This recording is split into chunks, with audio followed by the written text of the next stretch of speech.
Hallo Freunde! Heute setze ich die Serie der Videoreisen in Deutschland fort und stelle euch die kleine südliche Stadt Bruxelles vor. Kennt ihr diese Stadt? Habt ihr jemals von ihr gehört? Wenn nicht, dann lasst uns das heute nachholen. Die Stadt liegt wie gesagt im südlichen Teil Deutschlands, nicht weit von der Stadt Karlsruhe entfernt. Wie die meisten Kleinstädte in Deutschland zeichnet sich diese Stadt durch ihre Ruhe und im Allgemeinen leeren Straßen aus. Denn selbst wenn man an einem Wochentag durch die Straßen der Innenstadt geht, trifft man nur sehr wenige Menschen. Aber natürlich hat jede Stadt ihren eigenen Reiz, ihre eigene Schönheit und ihren eigenen Geist. In diesem Video versuche ich, euch das Wesentliche dieser Stadt zu zeigen. Und wenn wir schon dabei sind, vergesst nicht, dieses Video zu liken, den Kanal zu abonnieren und es mit deinen Freunden zu teilen, denn deine Aktivität unterstützt meine Aktivität sehr stark. Los geht's!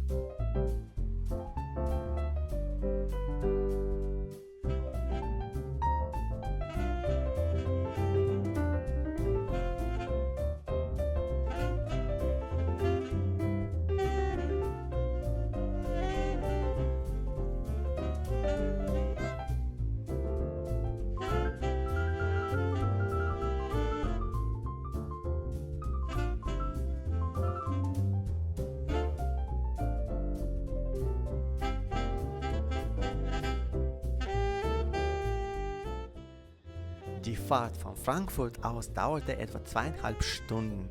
Bei der Ankunft fange ich an, die Stadt am Vorbahnhofplatz zu erkunden. Soweit ich weiß, sind deutsche Städte so organisiert, dass wenn man am Hauptbahnhof ankommt und an die angrenzende Straße geht, ist man sofort im Stadtzentrum. In Bruxelles sieht das etwas anders aus. Und es gibt nichts Beeindruckendes am Bahnhof, sondern alles ist irgendwie grau und bei diesem Wetter sogar trist. Zu Fuß braucht man etwa 10 Minuten bis ins Zentrum. Der Saalbach, ein Nebenfluss des Rheins, durchquert die Stadt und sieht aus wie ein kleiner Kanal. An einigen Stellen ist er sogar sehr malerisch.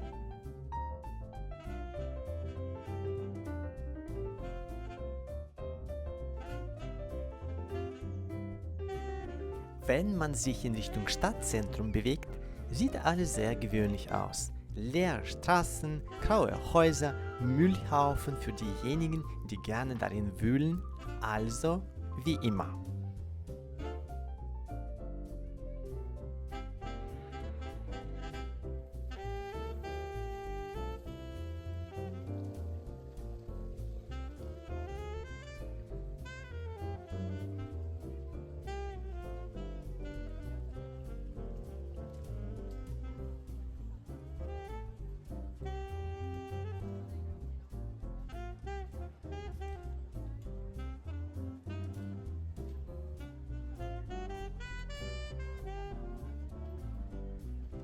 Auf einem der zentralen Plätze gab es einen Markt, besser gesagt einen Flohmarkt, auf dem alle möglichen notwendigen und unnötigen Kleinigkeiten verkauft wurden.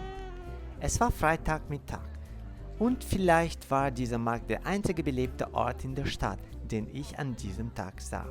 Der Rest der Stadt schien wie ausgestorben zu sein. Natürlich kann ich davon ausgehen, dass nur Italiener in der Stadt leben. Und es ist Pomeriggio-Zeit. Das sind ein paar Stunden, in denen die Menschen in Italien gesetzlich das Recht haben, nichts zu tun. Naja, oder einfach zu schlafen. Aber ich denke, diese Theorie ist nicht richtig.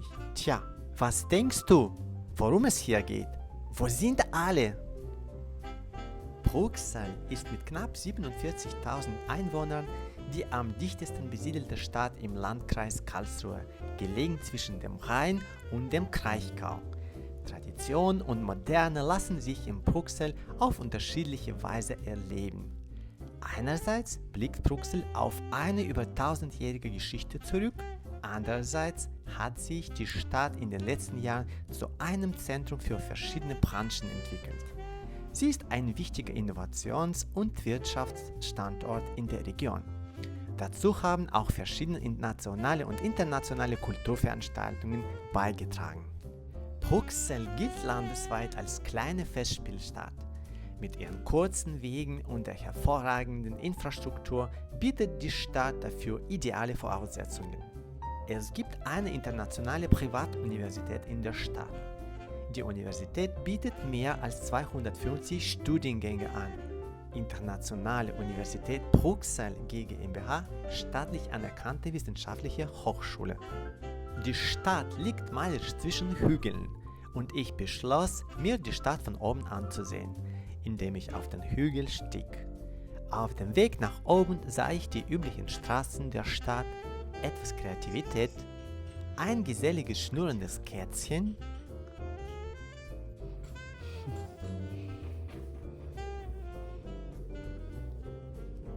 sowie alte Gebäude und bröckelnde Mauern.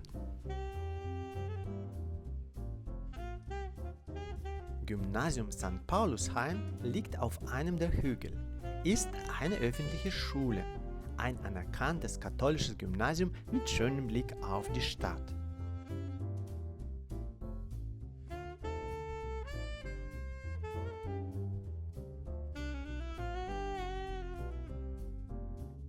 Als nächstes gehe ich in den Stadtpark, der sehr grün ist und, oh Wunder, keine Menschenseele in Sicht.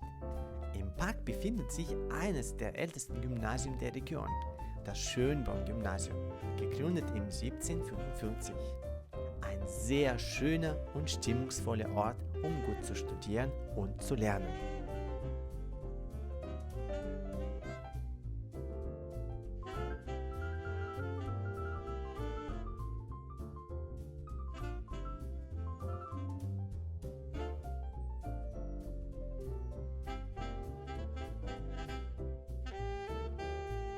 Neben diesem Gymnasium gibt es ein weiteres Gebäude namens Belvedere.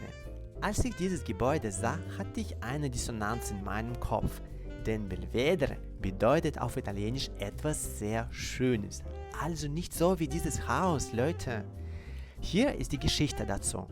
Im 18. Jahrhundert wurde hier auf einem Hügel für die Zwecke des örtlichen Schlosses ein Stausee angelegt.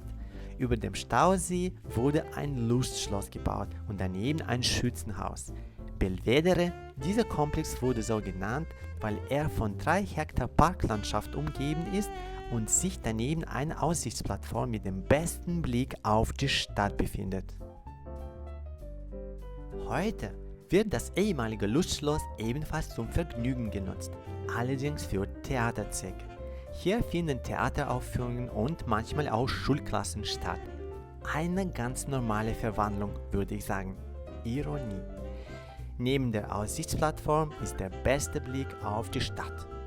Hier habe ich Sonja und Simone aus der Schweiz getroffen, die hier etwas recherchiert haben. Sie grüßten alle und zwar auf meiner Muttersprache, auf Russisch. Привет из Германия.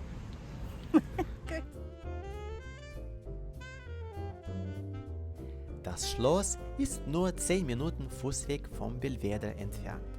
Die damaligen Schlossbewohner mussten nicht weit laufen, um sich im Lustschloss zu vergnügen. Das Bruxeller Schloss ist ein Komplex barocker Gebäude aus dem 18. Jahrhundert. Es ist wahrscheinlich der epischste Ort der Stadt, an dem man lange spazieren gehen und ein Gebäude nach dem anderen betrachten kann. Bis zum 19. Jahrhundert war das Schloss Sitz einer fürstlichen Familie. Doch mit der Zeit verlor Bruxelles seine politische Bedeutung und fiel aus der großen Geschichte heraus. Danach war das Schloss bis ins 20. Jahrhundert hinein ein Krankenhaus. Nach dem Zweiten Weltkrieg wurden die Gebäude stark zerstört und später wieder aufgebaut. Heute beherbergt das Schloss das Stadtmuseum und das Deutsche Musikautomatenmuseum. Dieses Museum zu besuchen scheint ein einzigartiges Erlebnis zu sein. Das ist mir leider aus zeitlichen Gründen nicht gelungen.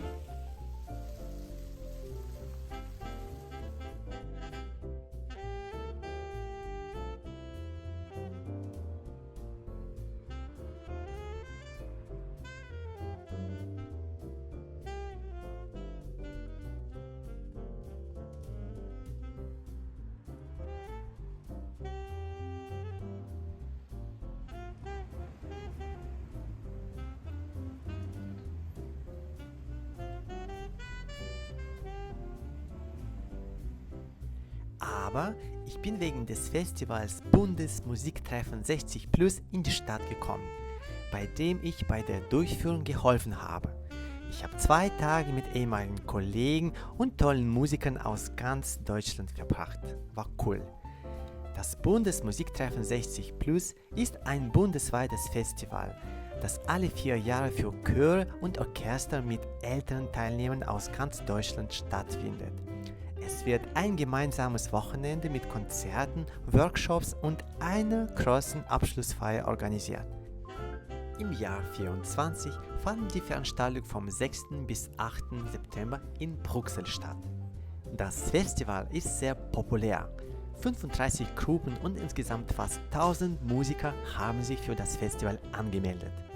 Das Festival wird vom Bundesmusikverband Chor und Orchester in Zusammenarbeit mit der Stadt Bruxelles organisiert.